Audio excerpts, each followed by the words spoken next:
العالمین سے لے کر والضالین تک تفسیر ترجمہ، پھر اس کے متعلق مسائل، پھر اس تفسیر میں اٹھنے والے سوال کے جواب بھی ہمیں دیے۔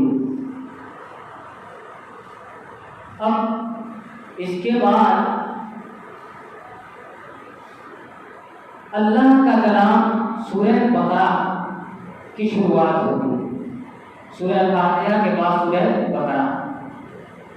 سورہ بقرہ کے بارے میں سرکار ارشاد فرماتے ہیں کہ جو قرآن پاک حفظ کر لے اور حفظ کرنے کے بعد یہ الف لام میم سے المفلحون تک اور آخر کی اس کی 6 آیتیں پڑھتا رہے تو قرآن کبھی اس کو بھولے گا نہیں، اس کو قرآن بھولے گا نہیں۔ اب پتہ یہ چلا جس کو بھولنے کی بیماری ہے، جس کو بھولنے کی بیماری ہے تو وہ الف لام سے لے کر المفلحون تک اور اسی سورت کی آخر 6 آیتیں اس کو یاد کر لے، روزانہ پڑھا کرے تو انشاءاللہ نسیان کی بیماری سے وہ محفوظ ہو جائے گا۔ اللہ تعالیٰ فرماتا ہے بسم اللہ الرحمن الرحیم الف لام میم۔ بسم اللہ الرحمن الرحیم کا ترجمہ ہم نے اس سے پہلے کیا کہ اللہ کے نام سے شروع جو نہایت مہربان اور رحم و کرم فرمانے والا ہے، اپنے بندوں کے گناہوں کی بخشش کرنے والا۔ اللہ فرماتا ہے الف لام میم۔ اب الف لام میم کا مطلب کیا ہوتا ہے؟ اس اللہ اور اللہ کے دیے سے اس کا رسول کے سوا دنیا میں کوئی نہیں جانتا۔ الف لام میم کا مطلب اللہ اور اس کے رسول کے سوا دنیا میں کوئی نہیں جانتا، حتیٰ کہ جبرائیل بھی نہیں جانتے۔ وہ اللہ کے پاس سے کلام لے کے آتے، سرکار کو سناتے، سرکار پڑھیے الف لام میم، سرکار پڑھتے اور فرماتے فہم تو میں سمجھ گیا۔ جبرائیل علیہ السلام کو تسلیم لے کے آتے، فرماتے، عرض کرتے یا رسول اللہ ارشاد فرمائیے پڑھیے حامیم، سرکار فرماتے سمجھ گیا۔ جبرائیل عرض کرتے یا رسول اللہ پڑھیے عین سین قاف، سرکار فرماتے سمجھ گئے۔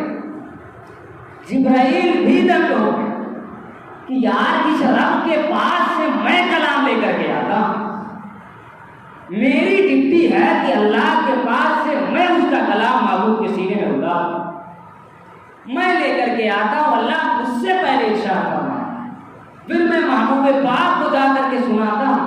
یہ کون سی راز و نیاز کی بات ہے کہ اللہ جانتا ہے، سرکار کو سناتا ہوں، سرکار فرما کے سمجھ گیا اور مجھے ایک بات بھی سمجھ میں نہیں آتی، ایک بات بھی سمجھ میں نہیں آتی۔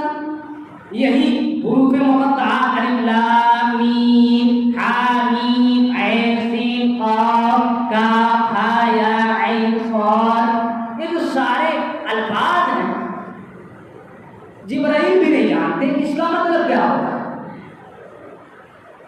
اللہ اور اس کی عطا سے، اس کے بتائے سے اس کا رسول جانتا ہے، کوئی تیسرا نہیں جانتا۔ اور جب یہ باتیں وہ عرب کے بڑے بڑے فصحاء، بڑے بڑے بلغاء، وہ جن کو اپنی زبان پر بڑا ناز تھا کہ کلام تو ہم کرتے ہیں، گفتگو تو ہم کرتے ہیں، اور عربوں کو اپنی زبان پر اتنا فخر، اتنا غرور تھا کہ وہ اپنے سامنے غیر عربی کو عجمی کہتے تھے۔ عجمی کا مطلب ہوتا ہے گونگا، گونگا۔ وہ کہتے تھے کہ زبان والے تو ہم ہیں، زبان صرف ہم جانتے ہیں، ہم کلام کرتے ہیں، ہمارے کلام میں بالکل صفائی ہے، سننے سے ذہن خوش ہو جاتا ہے۔ ہمارے سوا جو غیر عربی ہیں یہ سب کے سب تو گونگے ہیں، ان کو بولنے کا طریقہ نہیں۔ لیکن جب سرکار سے بالا پڑتا ہے، آمنہ کے لال سے جب بالا پڑتا ہے، جب سرکار کائنات جب ان کو کلام سناتے اور جب فرماتے ہیں کہ سنو، میرا رب فرماتا ہے تو یہی وہ صحابہ بولا جن کو بڑا غرور تھا، الفاظ کے معنی بڑا سمجھتے تھے، تو سرکار نے فرمایا سنو الف لام میم، تو دماغ بالکل تعجب کے دریا میں ڈوب جاتا ہے۔ کیا مطلب؟ الف لام میم کا کیا مطلب؟ ہاں میم کا کیا مطلب؟ عین سین قاف کا کیا مطلب؟ ہمیں تو پلے ہی نہیں پڑتی۔ تو سرکار نے جب اپنے رب کا کلام سنایا اور اپنی فصاحت جب دکھائی تو جو سامنے کفار ہوا کرتے تھے سرکار کے کلام کو سن کر کے مدہوش ہو جایا، وہ مدہوش ہو جایا کرتے تھے اور سرکار کے کلام کا جواب نہ ہوتا تھا، جواب نہیں دے پاتے، بالکل خاموش ہو جاتے، اور ایسے خاموش ہو جاتے کہ دور سے کوئی دیکھے تو کہے کہ محمد عربی کے سامنے یہ گونگے کھڑے ہو گئے ہیں کیا؟ منہ میں زبان نہیں ہے کیا؟ کہ زبان تو ہے، زبان ہے لیکن منہ میں جان نہیں ہے کہ سرکار سے کلام کر سکے، آقا کہ سے گفتگو کرنے کی طاقت نہیں رکھتے۔ اعلیٰ حضرت اسی کی طرف اشارہ کرتے ہوئے فرماتے ہیں تیرے یاد کی یوں ہے دبے نچے فصحاء عرب کے بڑے بڑے، کوئی جان منہ میں زبان نہیں، کوئی دور سے دیکھے تو سمجھے منہ میں زبان نہیں بلکہ جسم میں جان نہیں۔ تو زبان تو ہے جسم میں، اور زبان میں قوت گویائی بھی ہے، لیکن سکت نہیں ہے سرکار کے سامنے گفتگو کر سکے۔ تو سرکار کو اللہ نے وہ فصاحت، وہ بلاغت اور کلام کی صفائی عطا فرمائی تھی۔ تو یہی وہ قرآن ہے کہ جس نے عرب کے بڑے بڑے فصحاء، بڑے بڑے ادیب، بڑے بڑے لیٹر اور بڑے بڑے اس وقت کے لیکھکوں کو بالکل مدہوش کر دیا۔ اور اللہ نے جب ان سے یہ اعلان فرمایا کہ تمہیں اپنی زبان پر بڑا غرور ہے، اپنی زبان پر بڑا فخر ہے، تو پھر میرے کلام کے ایسا کوئی ایک صورت بنا کر کے لاؤ۔ اگر تم بڑے فصیح ہو، بہت بڑے رائٹر ہو، اپنی زبان پر بڑا غرور ہے تمہیں، تو پھر میرے کلام کی طرح، میری صورتوں کی طرح کوئی ایک صورت بنا کر کے تو لاؤ۔ اللہ فرماتا ہے وَإِن كُنتُمْ فِي رَيْبٍ مِّمَّا نَزَّلْنَا عَلَىٰ عَبْدِنَا، اور اے کافر، اے بت پرستو، اگر میری باتوں میں تمہیں شک ہے، میرے قرآن پر تم شک کرتے ہو، تو فَأْتُوا بِسُورَةٍ مِّن مِثْلِهِ، تو پھر میرے قرآن کی طرح کوئی ایک صورت بنا کر کے لاؤ، ایک صورت بنا کر کے لاؤ، پھر سمجھ جاؤں میں ہاں تم کتنے بڑے فصیح ہو، بلیغ ہو، اور صرف تم اکیلے نہ بناؤ۔ اللہ فرماتا وَادْعُوا شُهَدَاءَكُم مِّن دُونِ اللَّهِ، اللہ کے سوا جتنے بھی تمہارے گرو گھنٹالے ہیں سب کو بولا، جتنے بھی فصحاء بولا، جتنے بھی تمہارے رائٹر لے کر کے سب کو بولا لا، پھر میری صورت کی طرح کوئی ایک صورت لکھ کے دکھاؤ، اگر تم سچے ہو، ان کنتم صادقین، اگر تم سچے ہو تو ایسا کر کے دکھاؤ۔ بہت سارے لوگوں نے قلم کاپیاں اکٹھا کی، اپنے گرو گھنٹالوں کو اکٹھا کیا، بڑے بڑے لوگ اس وقت کے فصحاء علماء اکٹھا ہوئے، لیکن کسی کے اندر مجال تک نہ ہو سکا کہ کلام اللہ کی صورتوں میں سے ایک صورت تک بنا کر کے لا سکے۔ اللہ فرماتا ہے کہ اگر شک ہو تو ایک کوئی صورت میرے کلام کی طرح بنا کر کے لاؤ، اور میں تمہیں اعلان کرتا ہوں، تمہیں یہ چھوٹ دیتا ہوں کہ اللہ کے سوا جتنے بھی تمہارے مددگار ہیں سب کو بلا لاؤ اگر تم سچے ہو۔ اللہ آگے فرماتا ہے فَإِن لَمْ تَفْعَلُوا، اور اگر تم نہ بنا سکو، اور سن لو ہم کہہ دیتے ہیں وَلَن تَفْعَلُوا، ہرگز نہ بنا سکتے ہو، فَاتَّقُوا النَّارَ، تو اس آگ سے ڈرو، اس آگ سے ڈرو اور خوف کرو، الَّتِي وَقُودُهَا النَّاسُ وَالْحِجَارَةُ، کہ جس آگ کی ایندھن کو اللہ نے آدمی اور پتھروں سے تیار کر رکھا ہے، اس آگ کی حدت اور تپش اتنی تیز کہ جس سے جہنم بھی پناہ مانا کرتا ہے، اور یہ جہنم جس کے بارے میں اللہ فرماتا ہے اس کی آگ کو میں نے اس کے ایندھن کو آگ کو جلایا تو کسی پیٹرول سے نہیں جلایا، کسی تیل سے نہیں جلایا، بلکہ اس آگ کو میں نے کفار کو جلا جلا کر کے تیار کیا ہے، اس آگ کو پتھروں کو جلا کر کے تیار کیا ہے۔ تو ڈرو اس آگ سے، اگر تم میرے کلام کی طرح نہ بنا سکتے ہو تو اس آگ سے ڈرو اور میرے کلام کی تصدیق کرو، میرے محبوب کی دعوت سے وابستہ۔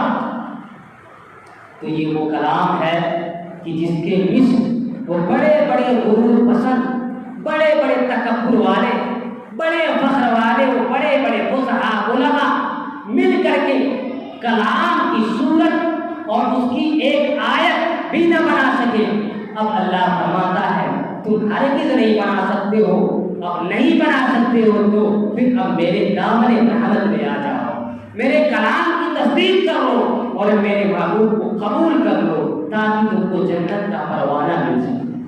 اللہ اسی حیرت انگیز اور باعث فخر اور تعجب میں مبتلا کر دینے والے کلام کے بارے میں اللہ فرماتا ہے یہ ایسا کلام ہے، ایسا کلام ہے کہ جس کے میں نے نزلنا علیک القرآن تبیانا لکل شیء، ہم نے اس کلام پاک میں قیامت تک ہر ایک چیز کا روشن بیان کروا دیا، قیامت تک جو کچھ بھی ہونے والی ہے ساری چیزوں کو ہم نے اس کلام پاک میں بیان کر دیا۔ اور میں آپ کو ایک اور بات بتاؤں، مولائے کائنات حضرت علی المرتضیٰ رضی اللہ تعالی عنہ ان کے اونٹ کی رسی کو مو جاتی تھی تو کہیں اور نہیں جاتے، کلام پاک سے اپنے اونٹ کی رسی کو ڈھونڈ لیا کرتے۔ کلام پاک یہ وہ قابل اعجاز اور یہ وہ کلام اللہ فرماتا ہے الف لام میم ذالک الکتاب لا ریب فیہ ھدی للمتقین۔ اس سورہ بقرہ میں 4 سے 5 آیتوں تک مومن کی تعریف، مومن کس کو کہتے ہیں، پرہیزگار کس کو کہتے ہیں اور اللہ کا ولی کس کو کہتے ہیں، اللہ نے بس 3 سے 4 آیتوں میں مکمل بیان فرما دیا۔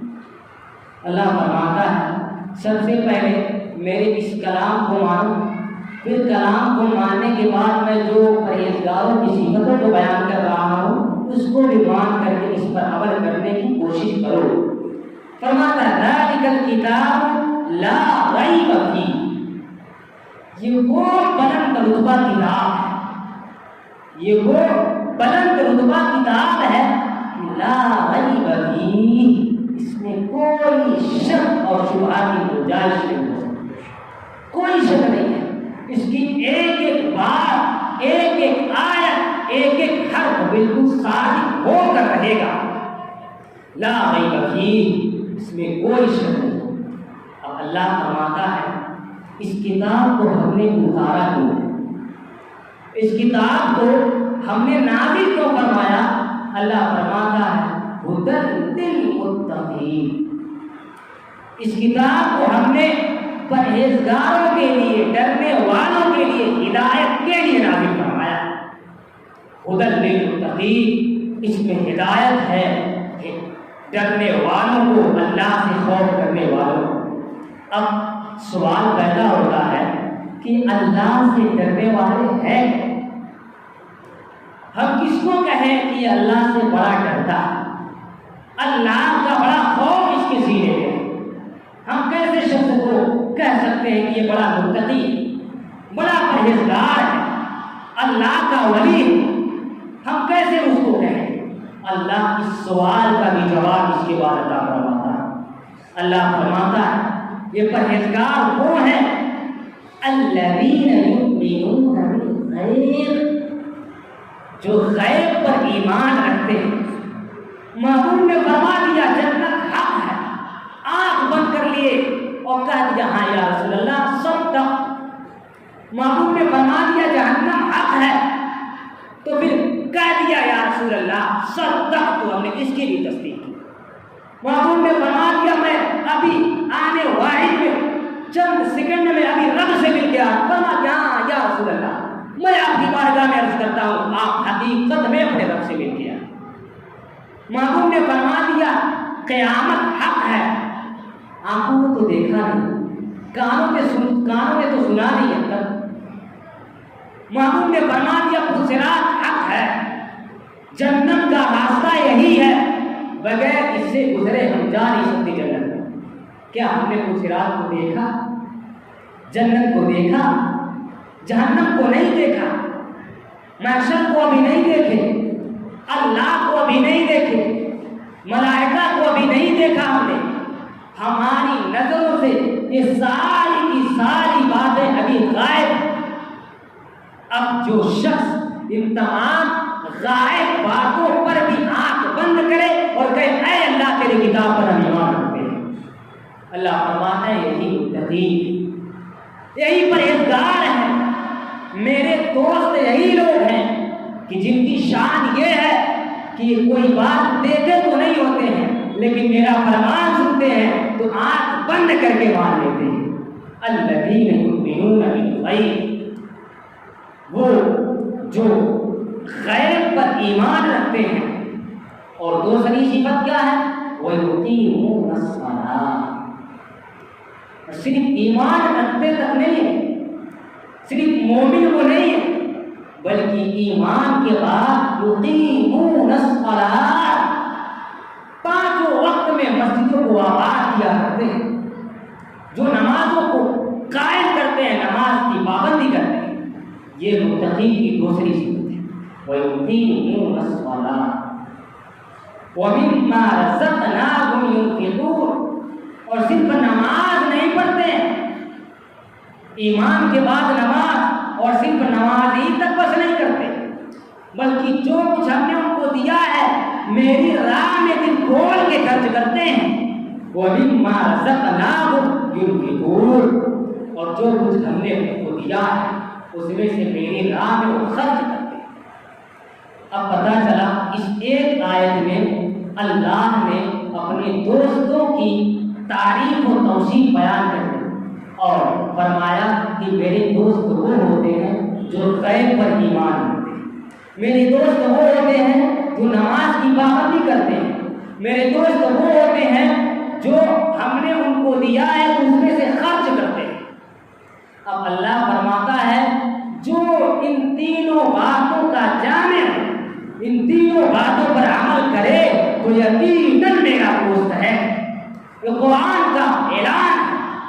اب پتہ چلا جس کو اللہ کا دوست بننا ہے، اللہ کا ولی جسے بننا ہے تو قرآن کی اس آیت کو پڑھے، اس آیت کو سمجھے، اس میں اللہ نے متقی، پرہیزگار اور ولیوں کی صفت بیان کیا ہے کہ وہ جو غیب پر ایمان رکھتے ہیں، نماز کی پابندی کرتے ہیں اور جو کچھ ہم نے ان کو دیا اس میں سے میری بارگاہ میں میری رضا کے لیے خرچ کرتے ہیں۔ اب پتہ چلا کہ جو ایمان لایا، پرہیزگاروں کے لیے تین صفتیں بیان کی، ایمان اور نماز کی پابندی، بولتے رہیے نماز کی پابندی، اور تیسرے نمبر پر جو مال اللہ نے دیا ہے اس کی راہ میں خرچ کرنا۔ تین صفتیں اللہ نے بیان کی۔ اب پتہ چلا جو ایمان سے خالی وہ متقی نہیں ہو سکتا، لہذا جتنے بھی کفار ہیں سب کے سب اللہ کے ولی عادت قطع نہیں ہو سکتے۔ پہلا فائدہ اسے حاصل ہو۔ دوسری شرط متقین کے لیے اللہ نے فرمائی یقیمون الصلاۃ، جو میرے گھر کو آباد کرتے ہیں، پابندی کے ساتھ نماز پڑھتے ہیں۔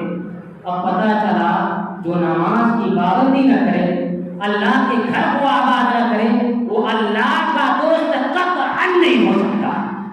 اب یہاں سے یہ بھی فائدہ حاصل ہوا ان وارثیوں کے بارے میں، ان بیوہ کے رہنے والے مردودوں کے بارے میں جو نماز تو نہیں پڑھتے اور پوچھے جانے پر وہ کہتے ہیں ہماری نماز معاف ہے، ہم تو اللہ کے ولی، اللہ تک پہنچے ہوئے ہیں۔ قرآن کہتا ہے ایسے لوگ کبھی اللہ کے دوست نہیں ہو سکتے، اس لیے کہ اللہ کے دوست ہونے کے لیے یقیمون الصلاۃ، نماز کی پابندی شرط ثانی شرط ہے یہ، لہذا جو نماز نہ پڑھے وہ اللہ کا ولی ہرگز قطعاً نہیں ہو سکتا۔ اب اللہ کا ولی متقی پرہیزگار کی تیسری صفت اللہ فرماتا ہے وَمِمَّا رَزَقْنَاهُمْ يُنْفِقُونَ، کہ یہ لوگ اتنے سخی ہوتے ہیں کہ جو کچھ ہم نے ان کو دیا ہے میری بارگاہ میں خرچ کرنے سے دریغ نہیں کرتے، پیچھے نہیں ہٹتے۔ جب بات آ جاتی ہے چندے کی وہ پیچھے نہیں ہٹتے، گھر کا گھر لٹا دیتے۔ سیدنا عمر فاروق اعظم اور ان سے اور آگے چلے سیدنا صدیق اکبر، سرکار مدینہ نے اعلان کیا کہ بھلا دین کا کام ہے، چندے کی ضرورت ہے، پیسے کی ضرورت ہے، کیا آپ میں سے ہمارا کوئی مدد کرے گا؟ کیا ہماری اطاعت کرنے کے لیے کوئی حاضر ہے؟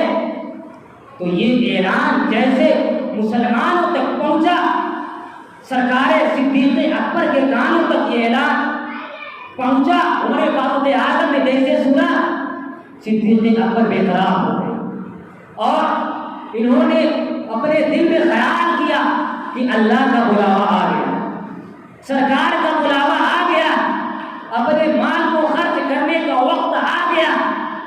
سارے کا سارا مال لے کر کے رسول کے قدموں میں حاضر کر دیتے، سارا مال، گھر میں ایک روپیہ بھی باقی نہیں۔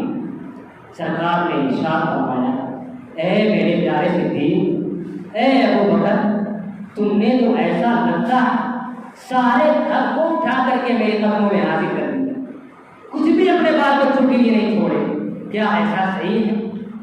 ابو بکر عرض کرتے ہیں یا رسول اللہ، ہم نے اپنے سارا سامان گھر کا سارا اثاثہ اللہ کے لیے آپ کے قدموں پر نثار کر دیا۔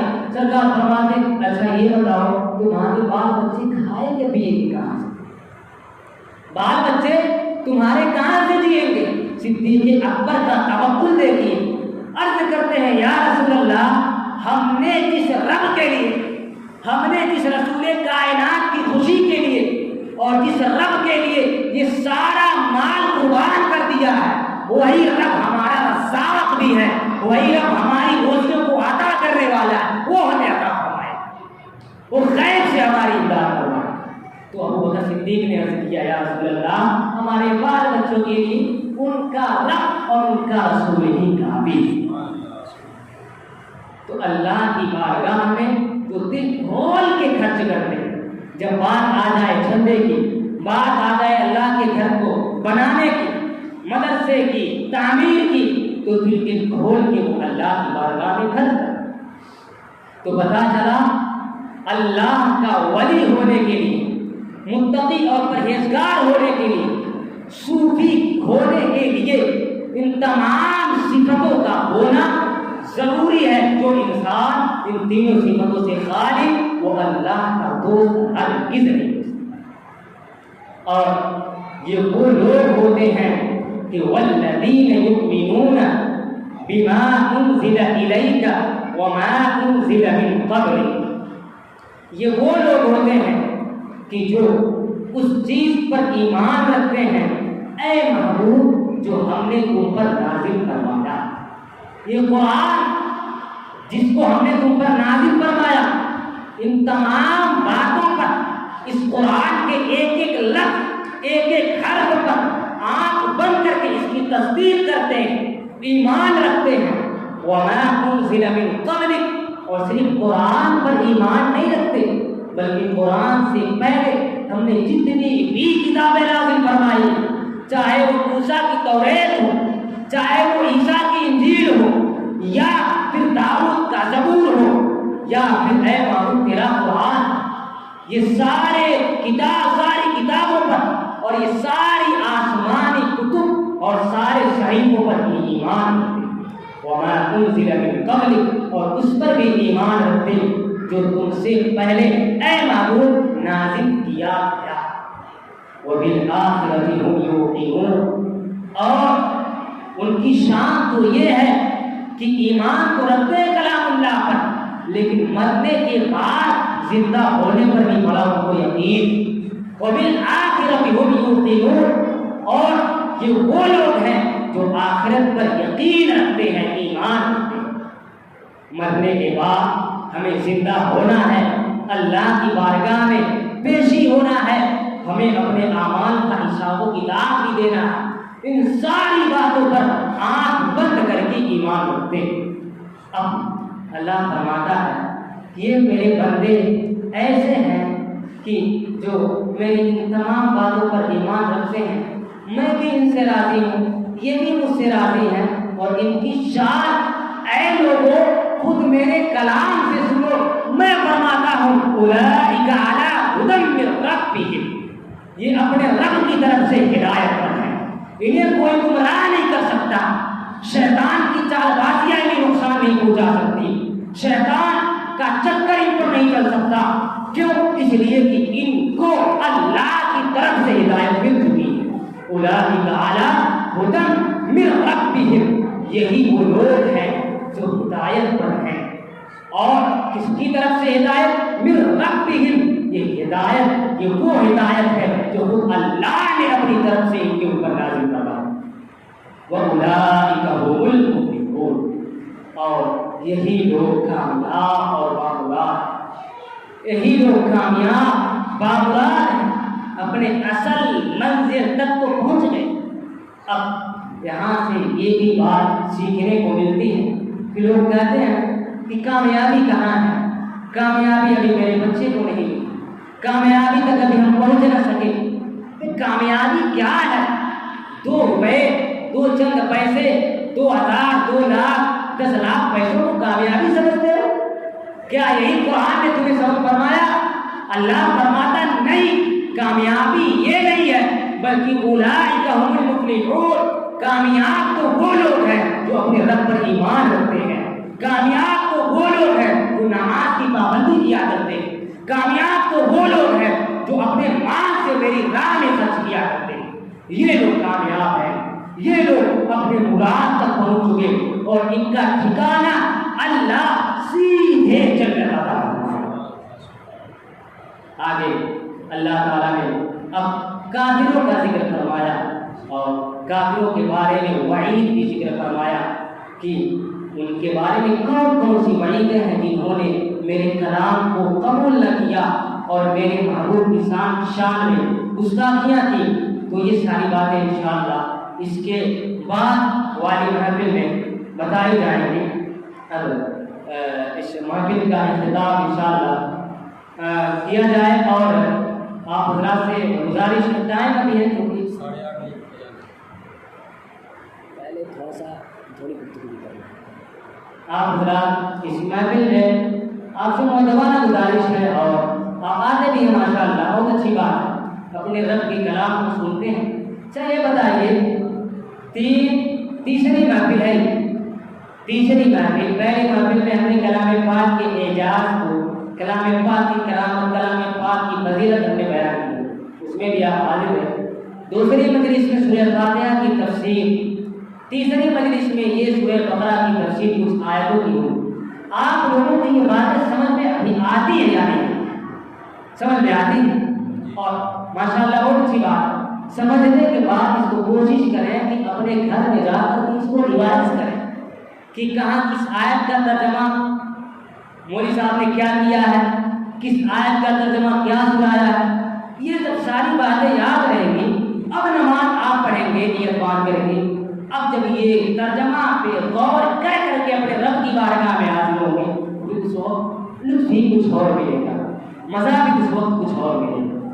اللہ تعالیٰ ہم تمام مومنین کو اپنے کلام سننے اور سمجھنے اور اس پر عمل کرنے کی توفیق عطا فرمائے، اور ہمارے اس مجلس کو اللہ حاسدوں کی حسد سے اور شریعوں کی شرارت سے محفوظ رکھے، اور اے اللہ اس مجلس کو خالص اپنے لیے بنا، یا رب العالمین اس مجلس کو خالص اپنے محبوب کے لیے بنا، یا رب العالمین ہم سے وہ کام لے جس سے تو اور تیرا محبوب راضی ہو جائے، یا رب العالمین ہم نے جو کچھ بھی پڑھا سنا اس کو تو اپنی بارگاہ میں قبول عطا فرما، اور اس میں کسی بھی قسم کی اگر لغزش ہو گئی ہو، غلطی ہو گئی ہو، تو یا رب ہم تیرے بندے ہیں تو اپنے بندوں پر فرمائی کرنا اور ہمارے گناہ کو معاف کرنا، صحیح طریقے سے سمجھنے کی توفیق عطا فرما۔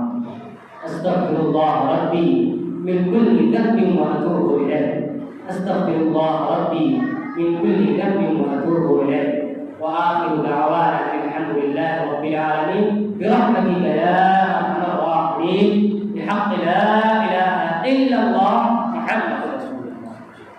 السلام علیکم۔